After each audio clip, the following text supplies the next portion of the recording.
Recording by Rajiv Rock Films Support. खिंचतोगे गाल DJ Mukesh तोहार काटतोगे गाल गे बघी के छोरा ले तो खड़े खड़े पिपरा के छोरा ले तो धीरे धीरे बघी के छोरा ले तो खड़े खड़े पिपरा के छोरा ले तो धीरे धीरे दोनों फूलौना करतोगे लाल डीजे मुकेश तोहार काटतोगे गाल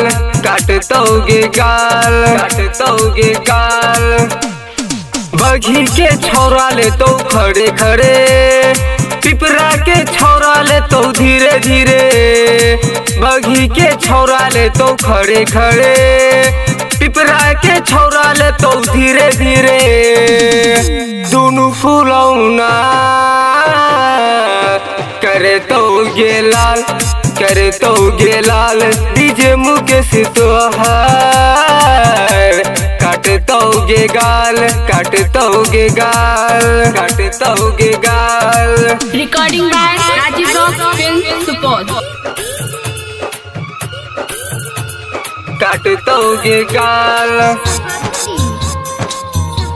काटतोगे गाल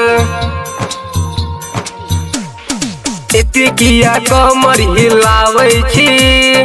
एते किया नखरा दिखावै छी लागो जवानी तो हर संकल छो बघी के छोरा सब संकल छो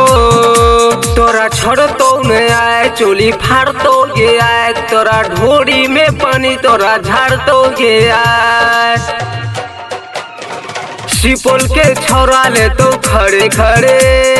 गौरवगढ़ के छोरा ले तो धीरे धीरे सिपोल के छोरा ले तो खड़े खड़े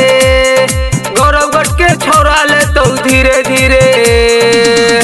आगे से पीछे तो हर काटतोगे गाल डीजे मुकेश तोहार खिंचतोगे गाल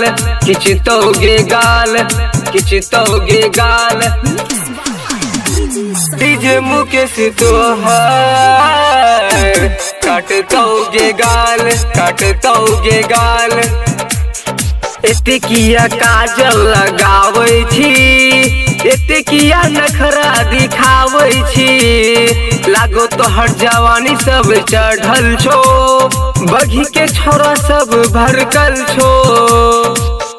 तोरा छोड़तो न आए कि लगाड़तो गे आए मुँह में तोरा न पानी आए झाड़तो गे आए किशनपुर के छोरा ले तो खड़े खड़े सिगियावन के छोरा ले तो धीरे धीरे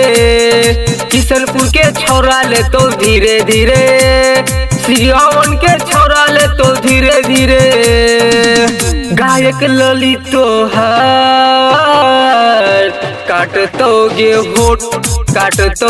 होठ राइटर जे राम तोहार पोछतोगे लोर Recording by